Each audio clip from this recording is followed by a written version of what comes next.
আমার এক কাহিনী মনে উঠছে, আমি পাইলটকে চিনি। তো আমি কথায় কথায় ওকে জিজ্ঞেস করছিলাম যে তুমি পাইলট, এত বড় শিক্ষিত, তুমি ডাবল টেকার চালাও, বড় বড় ফ্লাইট চালাও, দূর দূর যাও, তুমি এরকম হলে কি করে? আমাকে বলতেছে মৌলানা मैंने अल्लाह को करीब से देख के हुआ, আমি আল্লাহকে কাছের থেকে দেখা তারপরে এরকম হয়েছে। আমি বললাম যে তুমি আল্লাহকে কাছের থেকে দেখলাম? মানি আমি ফ্লাই করে যেতেছিলাম হেথ্রো এয়ারপোর্টে লন্ডনে। যখন আমি ইংল্যান্ডের সীমানায় ঢুকে গেছি, হেথ্রোতে আমি ল্যান্ডিং করব, সীমানায় যখন ঢুকে গেছি, তো আমি বটনে পুশ করে চেকিং করে, এর আগে চেক করে যে সবকিছু ওকে আছে কিনা। তো আমি বটন চেক করতে যাই, দেখি আমার চাক্কা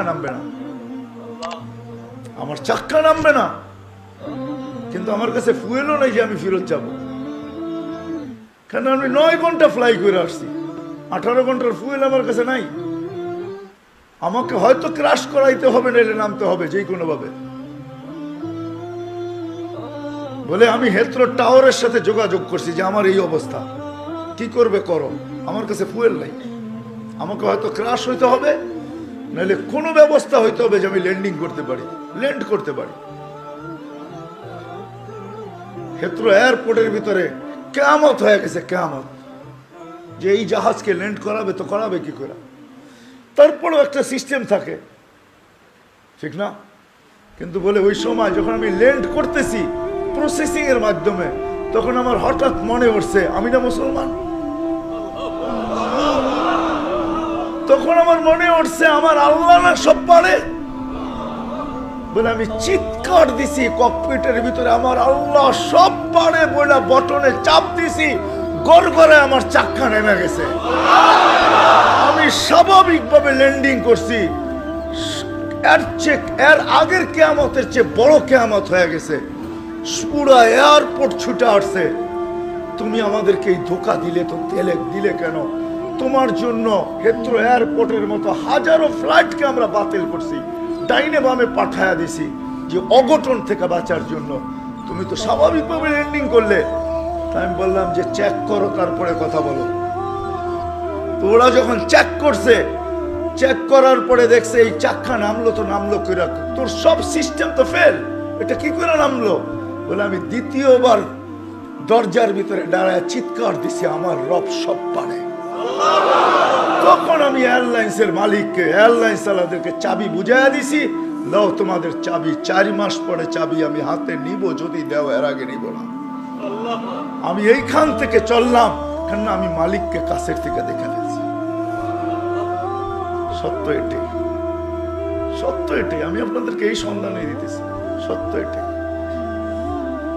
এই জন্য আমিও দেখা বলতেছি যে এই দেশের মাটির সাথে, মানুষের সাথে আল্লাহর ভালোবাসা আছে।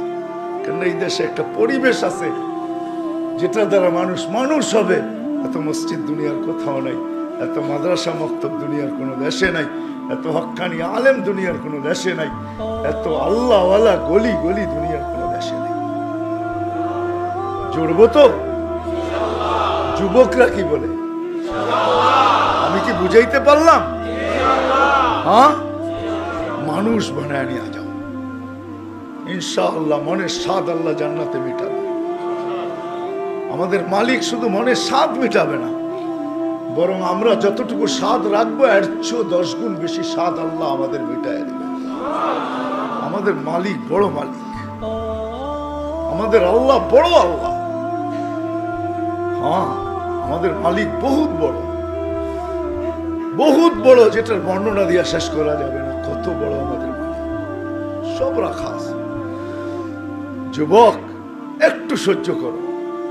হ্যাঁ, দুর্গন্ধময় জায়গা দিয়া যাইতে কারো কাছে রুমাল না থাকলে যেরকম নাক চাইপা ধরে আর দ্রুত পার হয়, ঠিক এই ছোট জীবনটাকে এইভাবে পার করো, 4 জিনিসের সাথে সংযুক্ত করা। ইনশাআল্লাহ তুমি ওই যুবক হইয়া ফিরবে। আমি আজকে এক জায়গায় বলতেছিলাম যে ওই আমার মনে হয়, আমি বলি যদি ওলামা আমার উপরে আঙ্গুল না উঠায়, তুমি ওই যুবক হইয়া ফিরবে আল্লাহ আল্লাহর রহমতের আঁচলের নিচে তোমাকে রাখবে। যেরকম মা সন্তানকে আঁচলের নিচে রাখে, আল্লাহ তার রহমতের আঁচলের নিচে তোমাকে রাখবে। ওই যুবক হয়ে থাকবে, করবো তো পাক্কা? সবাই কি করব? মসজিদে সময় দিব, দিনী মাদারেসের সাথে নিজের সম্পর্ক জড়ব, হক্কানি আলেমদের সাথে সম্পর্ক জড়ব, হক্কানি আল্লাহওয়ালাদের সাথে নিজেদের সম্পর্ক কি জড়ব, নিজেদেরকে বাঁধবো, চার জায়গার সাথে বাইরে রাখবো। যত বেশি দিতে পারি তত উপকৃত হবে, তত তাড়াতাড়ি হবে। কিছু মেশিন আছে, কিছু সিস্টেম আছে, হ্যাঁ কিছু সিস্টেম আছে তাড়াতাড়ি হয়, কিছু সিস্টেম আছে স্লোলি হয়, ঠিক না? আস্তে আস্তে হয়, সময় লাগে। আবার কিছু আছে কি খুব দ্রুত হয়। ইনশাআল্লাহ যত বেশি সময় দিব তত বেশি আল্লাহ আমাকে মানুষের মতো, মানুষ তত দ্রুত গতিতে বাড়াবে। চার ক্ষেত্রের সাথে নিজেকে নিজে জুড়ে, এক মসজিদ, সময় পাইলেই মসজিদে ঢুকি। আজকের থেকে প্রয়োজন যতটুকু অতটুকু অফিসকে দেন, প্রয়োজন যতটুকু অতটুকু বাজারকে দেন, প্রয়োজন যতটুকু অতটুকু হাটকে দেন, মেল ফ্যাক্টরিকে দেন, কল কারখানাকে দেন, রোড ঘাটকে দেন। বাকি যতটুকু থাকে চার ক্ষেত্রের ভিতরে সেট করেন, আল্লাহর ঘরে সময় দেন, দিনী মাদারেসের ভিতরে সময় দেন, দিনী মাদারেসের ভিতরে হক্কানি উলামাদের কাছে সময় দেন, হক্কানি আল্লাহওয়ালাদের কাছে সময় দেন। ভাগ করেন সময়কে, 4 ভাগে ভাগ করেন। ইনশাআল্লাহ বললাম না, 99 ভাগ 99% ইয়াকিনি, হ্যাঁ 100ও বলা যায়, মানুষ হিসাবে আল্লাহর কাছে ফিরব। আল্লাহ বড় ক্ষেত্র বাংলাদেশে রাখছেন, এরকম ক্ষেত্র দুনিয়ার কোথাও রাখেন। এই জন্য আমি এখনো বলি, আগেও বলতাম যে এই মাটির সাথে আল্লাহর মহব্বত সবচেয়ে বেশি। আমার মনে হয় মক্কা মদিনা ভিন্ন কথা, ওটা নিয়ে তুলনা হয় না, আলোচনা হয় না। বাইতুল মুকাদ্দাস নিয়ে তুলনা হয় না, আলোচনা হয় না। তিনটা বিলকুল ভিন্ন। এটাকে আবার জুড়ে দিয়েন না আমার কথার সাথে। বাকি দুনিয়ার ভিতরে এই মাটির সাথে আল্লাহর তাআল্লুক বেশি, আমার মনে হয় মহব্বত বেশি। যার কারণে সারা দুনিয়া সিগন্যাল দেয় বিপর্যয় হবে, আল্লাহ বলে হবে না, এটা আমার মহব্বত আল্লাহ মাটি। এই জন্য এই দেশে কোনো বিপর্যয় হয় না। সারা দুনিয়া সিগন্যাল দেয় বিপর্যয় হবে, এমন হবে, তেমন হবে, এটা হবে, সেটা হবে। আল্লাহ বলে সময় বলবে কি হবে, হবে না। হয় নাই 2 বছর করোনায় কিচ্ছু হয় নাই, কোনো বিপর্যয় হয় না, বুঝছে নাকি? হ্যাঁ, এতটুকু ছোট একটা দেশ, অসচেতন প্রত্যেকটা মানুষ। এখানে তো কিয়ামত হওয়ার কথা ছিল, ঠিক না? হ্যাঁ, কোভিড-19, ডেল্টা ভেরিয়েন্ট, ওমিক্রন, কোনো বিপর্যয় হয় না।